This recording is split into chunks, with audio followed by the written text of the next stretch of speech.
नदी को पूरी तरह से अपने वश में करना ये अप्राकृतिक है। इसलिए इस तरह की चीजों से बचना चाहिए। जो लोग भी धमकी दे रहे हैं उनको चिन्हित किया जाना चाहिए और उनकी धमकी में कितना बल है इस बारे में भी जानकारी ले ली जानी चाहिए। सुरक्षा तो सबसे प्रमुख होनी चाहिए। सब काम छोड़ करके अगर यहाँ आ रहे हैं और इसके पहले कई बार आ चुके हैं, ईस्वी सन 78 से कुंभ देख रहे हैं हम लोग और हर कुंभ में ज्यादा से ज्यादा समय निकाल करके यहाँ आते हैं, तो इसी से अनुमान लोगों को लगाना चाहिए कि जरूर यहाँ पर कुछ ऐसी प्राप्ति होती होगी। सनातन धर्म को मानने वाले हमारे जो लोग हैं उनसे अनुरोध किया है, आदेश दिया है और साफ कहा है कि अब हर हिंदू को और हर भारतवासी को उसी पार्टी या प्रत्याशी को वोट देने का संकल्प करना है जो गौ माता की हत्या को बंद करने के लिए स्पष्ट घोषणा कर सके। महाकुंभ का जो ये पर्व है ये स्वयं में दिव्य है। ये जो स्थान है ये स्वयं में भव्य है। गंगा और यमुना जहां आकर के एक साथ संगमित होती हैं, उस स्थान पर खड़े होने पर जिस तरह की अनुभूति यहाँ आने वाले लोगों को होती है वो स्वयं में दिव्य है।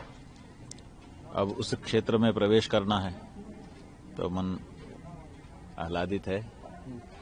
बाकी प्रवेश मंगली जो यात्रा है उसकी व्यवस्था तो कर्मचारी लोग कर रहे हैं, जो किया होगा इन्होंने। उप मुख्यमंत्री ब्रजेश पाठक आए हुए थे आपसे आज यहाँ पर मौजूद है। खुद मुख्यमंत्री योगी आदित्यनाथ जी भी आने वाले हैं। हाँ, बहुत रुचि से कार्य कर रहे हैं सरकार के लोग। अच्छा है, एक पर्व है, व्यवस्था तो सरकार की ओर से होती ही है, लेकिन अगर मुखिया खुद उसमें रुचि ले तो ये देख के अच्छा लगता है। कई बड़े राजनेता असंतोष भी जाहिर कर रहे हैं अव्यवस्था को लेकर के। कुछ लोग ये भी कह रहे हैं कि रुख मोड़ दिया गया नदियों का इसको महाकुंभ को आयोजित करने के लिए। इस बात की जानकारी तो हमको नहीं है, अब यहाँ आए हैं लोग बताएंगे। नदियों की जो धारा है वो कितने अंश में नियंत्रित करनी चाहिए इस बारे में तो विचार करना ही होगा। नदी को पूरी तरह से अपने वश में करना ये अप्राकृतिक है। इसलिए इस तरह की चीजों से बचना चाहिए। महाराज श्री, एक नया विवाद देखने को मिला। ये कहा गया कि ये महाकुंभ जहां पर आयोजित हो रहा है वो धरती वक्फ की है और इसको छोड़ देना चाहिए हिंदुओं को बड़ा दिल दिखाते हुए, ऐसा दावा तमाम लोगों ने किया। ठीक है, अभी तो दावा के स्तर पर है। जब इस बारे में कोई प्रमाण लेकर के कोई आए तब हम लोग विचार करें। दावा पर कोई विचार नहीं होता है, उसके साथ प्रमाण भी संलग्न करके बात अपनी कही जाएगी और सामने आएगी तब विचार करेंगे। हमने ये कहा है कि परम धर्म संसद का आयोजन हम यहाँ पर कर रहे हैं। अगर किसी के पास ऐसे कोई प्रमाण है तो लाए, उपस्थित करे, विचार किया जाएगा। हम तो किसी भी दावे पर विचार करने के लिए तैयार हैं। आप दावा करिए लेकिन प्रमाण के साथ करिए।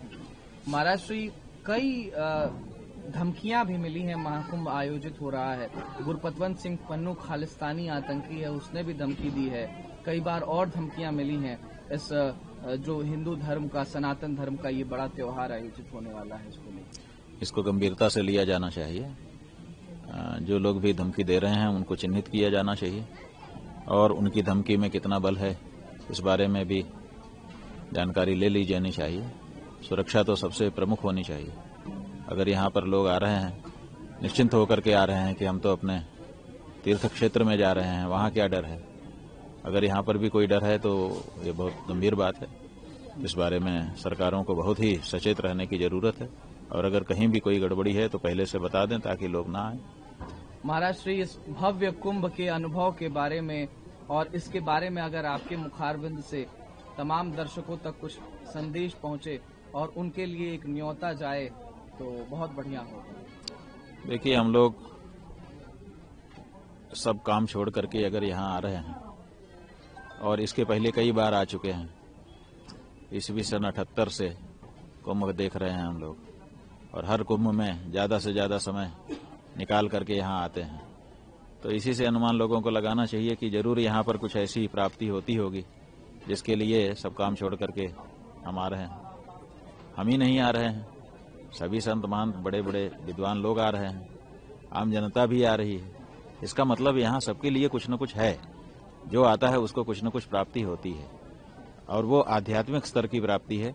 इसलिए उसको केवल अनुभव किया जा सकता है, बताया नहीं जा सकता है। बताने की कोशिश भले कोई करे, जैसे कोई छोटा सा बच्चा दोनों हाथ फैला करके कहता है समुद्र इतना बड़ा है, तो समुद्र उसके हाथों के बराबर तो होता नहीं है, लेकिन वो हाथों को तान करके फैला करके बताने की कोशिश करता है कि बहुत बड़ा है।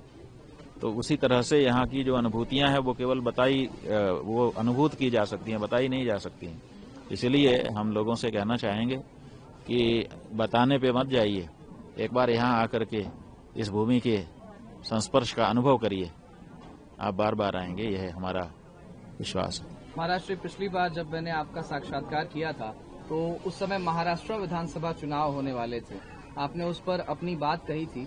इस बार दिल्ली में विधानसभा चुनाव होने वाले हैं, आपने दिल्ली में प्रवास भी किया था, कई महीने लंबा वो चतुर्मास आपने वहां पर आयोजित किया था।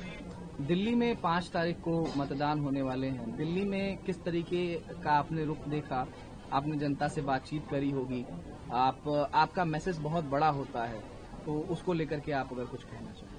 हमने तो सभी भारत के निवासियों से, नागरिकों से, मतदाताओं से और विशेष करके सनातन धर्म को मानने वाले हमारे जो लोग हैं उनसे अनुरोध किया है, आदेश दिया है और साफ कहा है कि अब हर हिंदू को और हर भारतवासी को उसी पार्टी या प्रत्याशी को वोट देने का संकल्प करना है जो गौ माता की हत्या को बंद करने के लिए स्पष्ट घोषणा कर सके।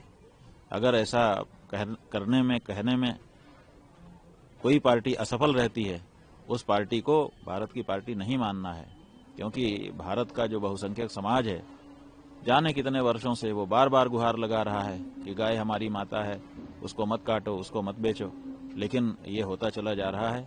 इसलिए दिल्ली के चुनाव में, क्योंकि दिल्ली देश का दिल है, दिल्ली के चुनाव में दिल्ली में रहने वाले पूरे देश के लोगों से हम यही कहना चाहते हैं कि इस बारे में अपने घर के सामने बोर्ड लगा दीजिए कि इस घर में, ये हिंदू का घर है, ये भारतवासी का घर है, गौ हत्या को बढ़ावा देने वाली कोई पार्टी और प्रत्याशी संपर्क न करें।